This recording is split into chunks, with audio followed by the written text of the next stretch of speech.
और नमस्कार, मैं नेहा विश्वकर्मा। शुरुआत करते हैं बुलेटिन की इस वक्त की बड़ी खबर से। सीएम धामी ने संत रविदास जयंती की दी शुभकामनाएं। इस वक्त की बड़ी खबर बता दें आपको, रविदास जी रचनाएं हमारे साहित्य की धरोहर हैं। सीएम धामी ने कहा सामाजिक कुरीतियों को समाप्त करने के लिए प्रेरणादायक है। इस वक्त की बड़ी खबर बता दें आपको, सामाजिक कुरीतियों को समाप्त करने के लिए प्रेरणादायक है सीएम पुष्कर सिंह धामी का बयान। इस वक्त की बड़ी खबर बता दें आपको, सीएम धामी ने संत रविदास जयंती की शुभकामनाएं दी। रविदास जी की रचनाएं हमारे साहित्य की धरोहर हैं। सीएम धामी ने कहा सामाजिक कुरीतियों को समाप्त करने के लिए प्रेरणादायक है। इस वक्त की बड़ी खबर बता दें आपको, उत्तराखंड से सीएम धामी ने संत रविदास जयंती की शुभकामनाएं दी। उन्होंने कहा रविदास जी की रचनाएं हमारे साहित्य की धरोहर है और सामाजिक कुरीतियों को समाप्त करने के लिए प्रेरणादायक भी है। इस वक्त की बड़ी खबर बता दें आपको, सीएम पुष्कर सिंह धामी ने रविदास जयंती की शुभकामनाएं दी है। उन्होंने कहा रविदास जी की रचनाएं हमारे साहित्य की धरोहर है। उन्होंने कहा सामाजिक कुरीतियों को समाप्त करने के लिए प्रेरणादायक है। इस वक्त की बड़ी खबर बता दें आपको, उत्तराखंड से सीएम पुष्कर सिंह धामी ने संत रविदास जयंती की शुभकामनाएं दी हैं और उन्होंने कहा रविदास जी की रचनाएं हमारे साहित्य की धरोहर है, सामाजिक कुरीतियों को समाप्त करने के लिए प्रेरणादायक है। इस वक्त की बड़ी खबर बता दें आपको, सीएम पुष्कर सिंह धामी ने रविदास जयंती की शुभकामनाएं दी हैं।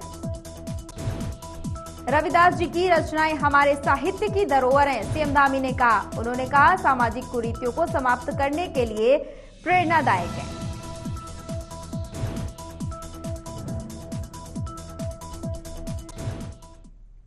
और एक और बड़ी खबर, सीएम पुष्कर सिंह धामी का आज हरिद्वार दौरा। इस वक्त की बड़ी खबर बता दें आपको, रविदास जयंती कार्यक्रम में शिरकत करेंगे सीएम धामी। जगत गुरु शंकराचार्य से भी करेंगे मुलाकात। 12 बजे हरिद्वार में BHEL के सेक्टर 1 पहुंचेंगे सीएम धामी। हरिद्वार पुलिस प्रशासन ने सुरक्षा के कड़े इंतजाम किए।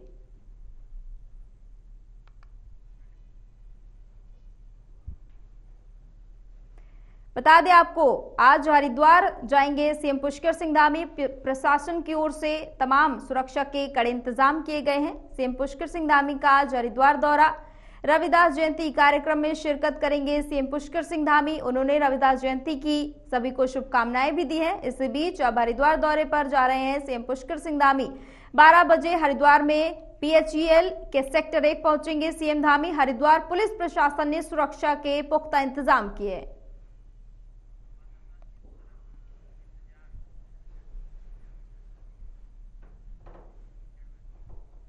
और खबर पर ज्यादा जानकारी के लिए संवाददाता इंतजार रजा जुड़ चुके हैं। रजा जी, इस वक्त क्या कुछ तैयारियां चल रही हैं सीएम धामी के दौरे को लेकर और आज क्या कुछ खास कार्यक्रम होने वाले हैं? बिल्कुल नेहा, देखिए मैं बता दूं आपको, आज मुख्यमंत्री पुष्कर सिंह धामी हरिद्वार के 1 दिवसीय दौरे पर रहेंगे, जिसको लेकर तमाम तैयारियां की गई हैं।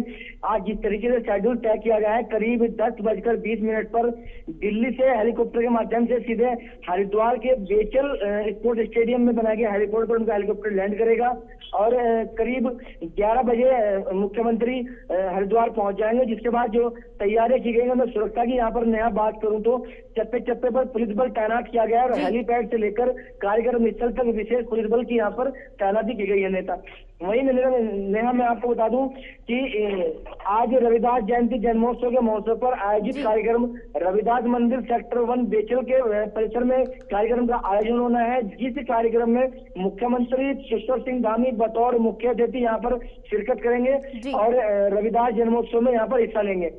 वहीं आगे जिस तरीके से शेड्यूल तय किया गया है मुख्यमंत्री के हरिद्वार दौरे को लेकर, तो करीब 2:30 बजे मुख्यमंत्री पुष्कर सिंह धामी जगत गुरु आश्रम पहुंचेंगे, जहां जो जगत गुरु प्रकाशानंद महाराज का जो पौराणिक जन्मोत्सव है, पुण्यतिथि है, उसको लेकर भी यहाँ पर भागवत सप्ताह का प्रोग्राम यहाँ पर आयोजित किया जा रहा है। उसमें भी मुख्यमंत्री पुष्कर सिंह धामी यहाँ पर कार्यक्रम में हिस्सा लेंगे। तमाम जो पदाधिकारी हरिद्वार के मुख्यमंत्री के साथ यहाँ पर मौजूद रहेंगे। रविदास जयंती महोत्सव में यहाँ पर जो प्रभारी मंत्री हैं हरिद्वार के सतपाल महाराज और हरिद्वार के सांसद डॉक्टर रमेश पोखरियाल निशंक और विधायक आदेश चौहान सहित कुछ अन्य पूर्व विधायक भी यहाँ पर मौजूद रहेंगे। भाजपा के पदाधिकारी यहाँ पर मौजूद रहेंगे नेहा, और स्थानीय लोग भी यहाँ पर मौजूद रहेंगे। जी इंतजार क्या सीएम पुष्कर सिंह धामी शाम तक रुकने वाले हैं और अगर रुकेंगे तो क्या गंगा आरती में भी शामिल होंगे? बिल्कुल, यहाँ देखिए मैं बता दूं आपको, जिस तरीके से कार्यक्रम तय किया गया है, तो एक दिवसीय दौरा है हरिद्वार में सीएम धामी का, जिसको लेकर तैयारी यहाँ पर की गई है और करीब 4 बजे तक मुख्यमंत्री जो है हरिद्वार में रहेंगे। इसके बाद हरिद्वार के गुरुकुल कांगड़ी विश्वविद्यालय हेलीपैड से देहरादून के लिए रवाना हो जाएंगे। तमाम तैयारियां की गई है, कार्यक्रम को लेकर विशेष पुलिस बल यहाँ पर तैनात किया गया है और जिन रूटों से मुख्यमंत्री का काफिला कार्यक्रम स्थल तक पहुंचेगा, यातायात को लेकर भी वहाँ पर विशेष तैयारियां हरिद्वार पुलिस की ओर से यहाँ पर की गई है। ठीक है, बहुत बहुत शुक्रिया इंतजार रजा ज्यादा जानकारी के लिए। और एक और बड़ी खबर, बीजेपी ने घोषणा पत्र समिति की घोषणा की। बता दें आपको, पूर्व सीएम त्रिवेंद्र सिंह रावत संयोजक बनाए गए, बलवंत सिंह भोयार्य सह संयोजक बनाए गए, कल्पना सैनी दीप्ति रावत भी सह संयोजक बनाए गए। इस वक्त की बड़ी खबर बता दें आपको, पूर्व सीएम त्रिवेंद्र सिंह रावत संयोजक बनाए गए हैं, बलवंत सिंह भोयार्य सह संयोजक बनाए गए हैं। इस वक्त की बड़ी खबर बता दें आपको, कल्पना सैनी दीप्ति रावत भी सह संयोजक बनी है। बता दें आपको इस वक्त की बड़ी खबर उत्तराखंड से, बीजेपी ने घोषणा पत्र समिति की घोषणा कर दी है। इस वक्त की बड़ी खबर, पूर्व सीएम त्रिवेंद्र सिंह रावत संयोजक बनाए गए हैं, बलवंत सिंह सह संयोजक बनाए गए हैं। इस वक्त की बड़ी खबर बता दें आपको, कल्पना सैनी दीप्ति रावत भी सह संयोजक बनाई गई है। उत्तराखंड से इस वक्त की बड़ी खबर, बीजेपी ने घोषणा पत्र समिति की घोषणा कर दी है। पूर्व सीएम त्रिवेंद्र सिंह रावत को संयोजक बनाया गया है और बलवंत सिंह को सह संयोजक बनाया गया है। कल्पना सैनी दीप्ति रावत भी सह संयोजक बनी है। यानी कि 2024 लोकसभा चुनाव को लेकर बीजेपी लगातार तैयारियां करती हुई नजर आ रही है। तमाम राज्यों में बैठकों का दौर जारी है। बहुत जल्द ही लोकसभा के कैंडिडेट्स की सूची भी सामने आने वाली है।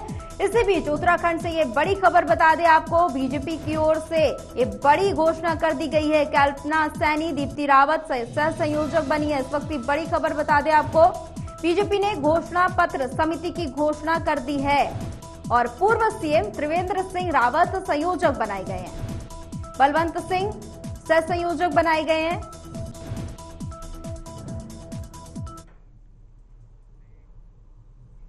और ईडी ने किया हरक सिंह रावत को समन जारी। इस वक्त की बड़ी खबर बता दें आपको, पूछताछ के लिए 29 फरवरी को दफ्तर बुलाया।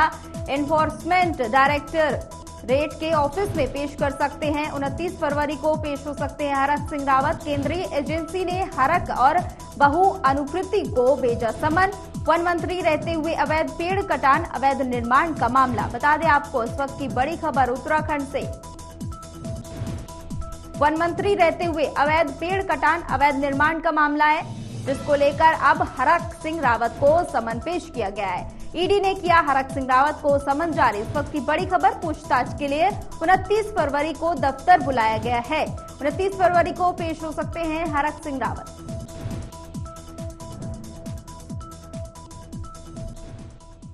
और खबर पर ज्यादा जानकारी के लिए संवाददाता पवन दीक्षित जुड़ चुके हैं। पवन, पूरा मामला क्या है और आज का अभी तक का इसका क्या कुछ अपडेट है? बिल्कुल, मैं आपको बता दें, क्योंकि 14 फरवरी को हरक सिंह रावत के घर पे ईडी और सीबीआई का एक साथ उनके और उनके सगे संबंधियों के 17 ठिकानों में ईडी और सीबीआई की रेड पड़ी थी, जिसमें तमाम जगह पर जो पूछताछ की गई, जो दस्तावेज खंगाले गए, उसके आधार पर अब ईडी ने हरक सिंह रावत और उनकी बहू अनुकृति गोसाई को सम्मन भेजा है और जिसमें उन्होंने ईडी दफ्तर में उनको पूछताछ के लिए तलब किया गया है। अब 29 तारीख का उनको समय दिया गया है। 29 तारीख को डॉक्टर हरक सिंह रावत, जो कि पूर्व वन मंत्री रहे हैं, कई विभागों के वो मंत्री रहे हैं, और उत्तराखंड में जो अवैध पेड़ कटान को लेकर के जो मामला सामने आया था, जिस पर सीबीआई जांच कर रही थी, इस मामले में मुख्य तौर पर उनको तलब किया गया है। और जब 14 फरवरी को जब उनके घर में ईडी और सीबीआई की संयुक्त रूप से जब रेड पड़ी थी, अन्य ठिकानों पर उनमें तमाम नकदी आभूषण वहां से बरामद किए गए थे। और उसी के आधार पर ऐसा माना जा रहा था, जो अलमारी थी उनके घर पे, उसमें कुछ नकदी बरामद की गई थी, जो कि बताया जा रहा था कि उनकी बहू की थी। इसी वजह से ऐसा कहा जा सकता है कि उनकी बहू को भी सम्मन भेजा गया है। जी, अनुकृति का नाम बार बार सामने आ रहा है, क्या उन पर और भी पुराने कोई आरोप है जिसकी वजह से ईडी की ओर से उनको भी सम्मन जारी किया गया हो? हालांकि इससे अतिरिक्त अभी तक कोई ऐसा मामला सामने नहीं आया है, लेकिन अभी ये जांच का विषय है, या फिर अभी इसके लिए जब जांच होगी, जब पूछताछ होगी और उसमें कोई तथ्य उजागर होते हैं तभी ये कहना कह पाया जाएगा। क्योंकि इससे पहले अभी तक अनुकृति गोसाई के ऊपर इस तरह के कोई आरोप नहीं लगे, लेकिन हरक सिंह रावत की बहू है, ऐसे में हरक सिंह रावत ने यदि कोई ऐसा बड़ा घोटाला किया होगा जिसमें अनुकृति गोसाई को भी सम्मिलित किया गया होगा, क्योंकि अनुकृति गोसाई और उनके जो ओएसडी रहे हरक सिंह रावत के, और उनकी जो पत्नी है और उनके एक जिला पंचायत की अध्यक्ष रही जो कि उनके काफी करीबी मानी जाती हैं, उन सभी लोगों के लगभग उनके 17 करीबियों के घर पे, उनके प्रतिष्ठानों पर एक साथ छापेमारी का कार्य किया गया था, जिसमें करोड़ों की नकदी भी बरामद की गई थी। और इसी आधार पर उनको सम्मन भेजा गया है। 29 तारीख को ईडी ने अपने दफ्तर में हरक सिंह रावत को तलब किया है। हरक सिंह रावत की मुश्किलें लगातार बढ़ती जा रही हैं और इससे ऐसा प्रतीत होता है कि आगामी लोकसभा चुनाव के नजदीक आते ही इस तरह की जो जांच प्रक्रिया है वो कहीं न कहीं हरक सिंह रावत को कटघरे में खड़े करती है। हरक सिंह रावत की जो मुश्किलें हैं वो और ज्यादा बढ़ती हुई दिखाई दे रही है। अनुकृति गोसाई की अगर बात करें तो इन दिनों लगातार देखा जा रहा है, टिकट से लड़ी थी। पवन, इन दिनों लगातार देखा जा रहा है कि जब भी ईडी की ओर से किसी भी नेता को समन भेजा जाता है तो उसे दूसरा नाम दे दिया जाता है कि ये बदले की कार्रवाई है और वो पेश भी नहीं होते हैं। ऐसे में हरक सिंह को लेकर क्या लग रहा है कि क्या वो पेश होंगे ईडी के सामने? अब ये बात तो नेहा किस उस जो नोटिस में क्या क्या कुछ लिखा गया है, किस आधार पर उनको ईडी ने अपने दफ्तर में तलब किया है और अगला स्टेप हरक सिंह रावत का क्या होगा। क्योंकि जब कोई भी कानूनी प्रक्रिया होती है तो उसका तोड़ भी तमाम तरह के होते हैं, चाहे वो उसके लिए हाई कोर्ट भी जाता है, ये स्टे भी लाता है और अन्य अपने वकीलों से सलाह लेता है कि इसमें क्या करना चाहिए। जो उचित लगेगा हरक सिंह रावत अपने बचाव को देखते हुए वैसा कदम जरूर उठाएंगे। लेकिन अब 29 तारीख को ही पता चलेगा कि आखिर हरक सिंह रावत ईडी के सामने पेश होते हैं या अपना कोई न कोई हवाला दे करके उससे बचने का प्रयास करेंगे। जी पवन, आपकी नजर में अगर हरक सिंह रावत से ईडी पूछताछ करती है तो अभी तक की पूरी जानकारी के मुताबिक ऐसे कौन से तथ्य हो सकते हैं वो जिसकी वजह से हरक सिंह रावत की मुश्किलें बढ़ सकती हैं?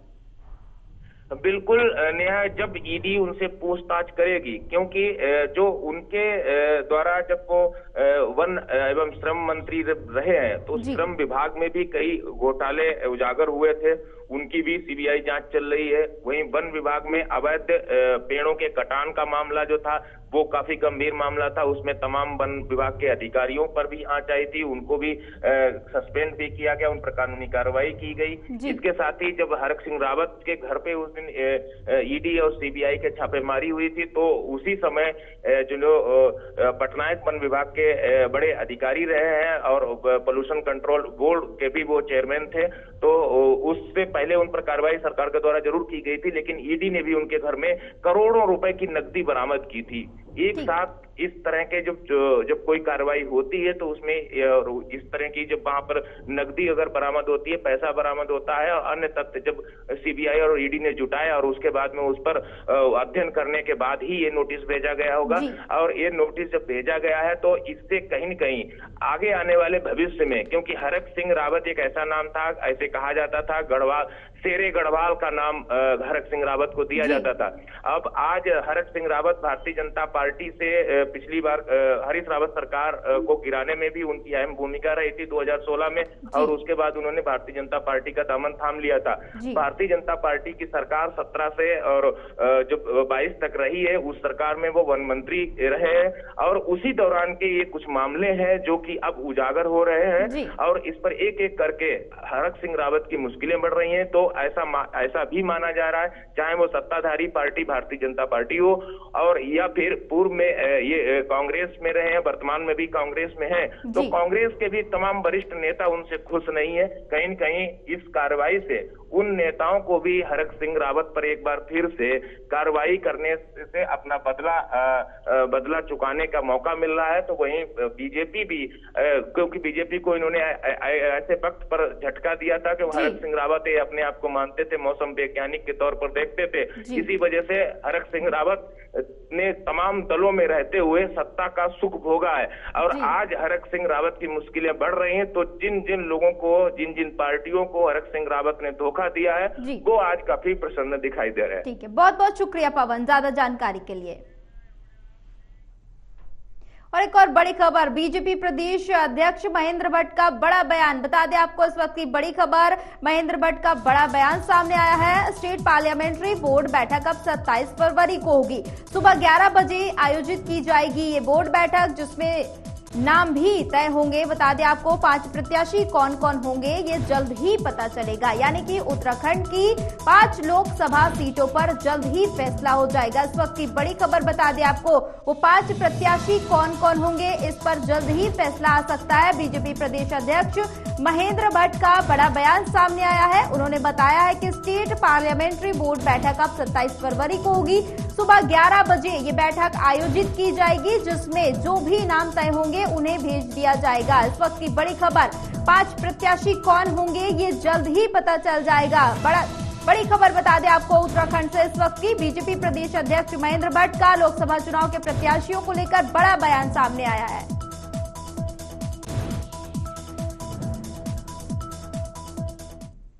और कैबिनेट मंत्री रेखा आर्य का बयान, बता दें आपको लोकसभा के लिए सही होगा वही करेंगे। इस वक्त की बड़ी खबर, बीजेपी के कौन प्रत्याशी होंगे अभी तय नहीं, स्पष्ट नहीं। बीजेपी इस बार कुछ सीटों में चेहरों में बदलाव कर सकती है, वही पार्टी करेगी, जो भी करेगी अच्छा होगा। इस वक्त की बड़ी खबर बता दें आपको, उत्तराखंड में लगातार गहन मंथन जारी है 5 सीटों को लेकर। इसी बीच ये बड़ी खबर सामने आ रही है, पार्टी के तमाम बड़े नेता बयानबाजी करते हुए नजर आ रहे हैं। बता दें आपको इस वक्त की बड़ी खबर,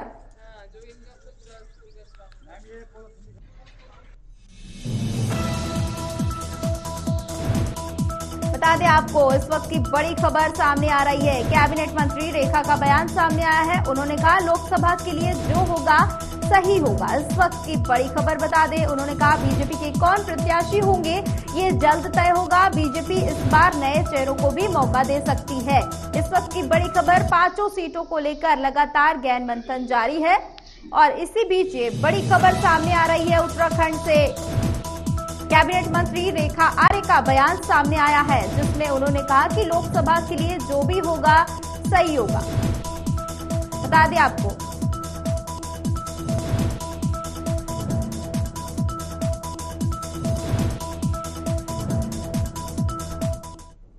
और बता दें 118 परीक्षा केंद्रों पर विद्यार्थी देंगे बोर्ड की परीक्षा। 72 केंद्रों पर 58,000 छात्र छात्राएं देंगे परीक्षा। जिलाधिकारी ने नकल विहीन परीक्षा के निर्देश दिए हैं। आगामी 27 फरवरी से 16 मार्च तक चलने वाली हाई स्कूल तथा इंटरमीडिएट बोर्ड परीक्षा के लिए 118 परीक्षा केंद्र बनाए गए हैं, जिसमें 16 परीक्षा केंद्र संवेदनशीलता तय, 5 परीक्षा केंद्र असंवेदनशीलता से बनाए गए हैं। जिलाधिकारी धीरज सिंह गर्ब्याल ने नकल विहीन परीक्षा कराने के निर्देश दिए हैं, जिसमें से हाई स्कूल में 12,676 बालक और इसी के साथ ही 12,156 बालिकाएं तथा इंटरमीडिएट में 11,107 बालक और 9,293 बालिकाएं परीक्षा पंजीकृत हैं।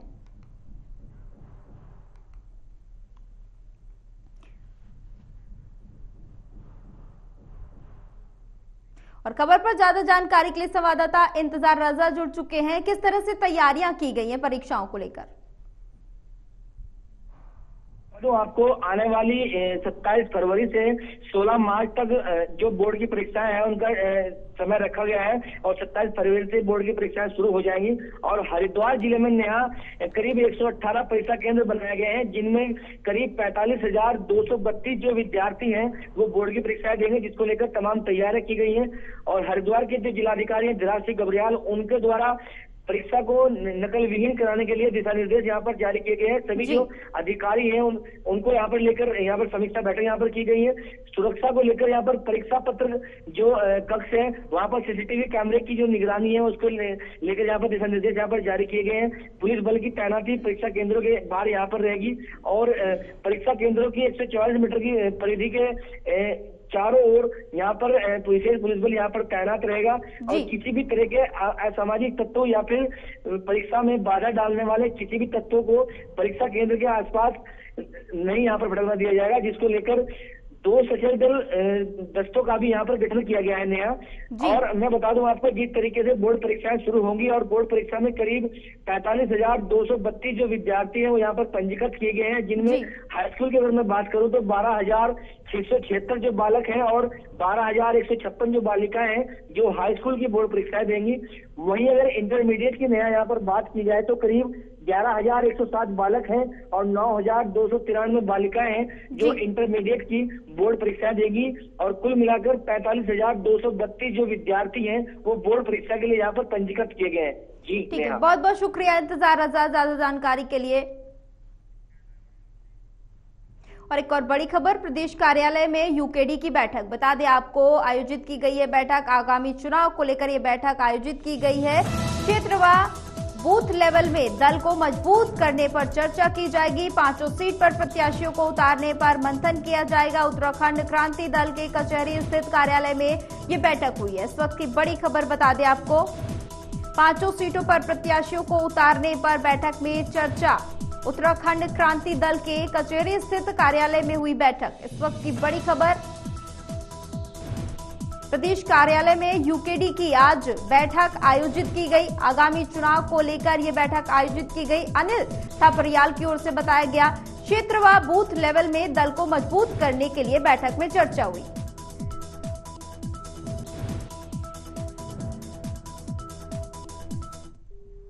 और एनएसयूआई की महानगर की बैठक का आयोजन बता दें आपको, प्रदेश मुख्यालय में बैठक का आयोजन हुआ है। महाविद्यालयों की इकाइयों के गठन और कार्यों पर चर्चा की गई है।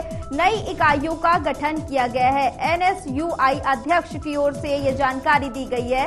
इस वक्त की बड़ी खबर बता दें आपको, नई इकाइयों का गठन भी किया गया है। अध्यक्ष की ओर से जानकारी दी गई है। इस वक्त की बड़ी खबर उत्तराखंड से बता दें, देहरादून से इस वक्त की बड़ी खबर, एनएसयूआई की महानगर में बैठक बता दें आपको, कांग्रेस प्रदेश मुख्यालय में बैठक का आयोजन।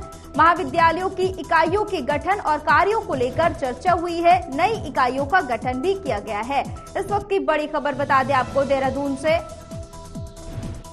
एनएसयूआई की महानगर की बैठक का आयोजन। कांग्रेस प्रदेश मुख्यालय में बैठक का आयोजन किया गया है। महाविद्यालयों की इकाइयों के गठन और कार्यों पर चर्चा की गई है।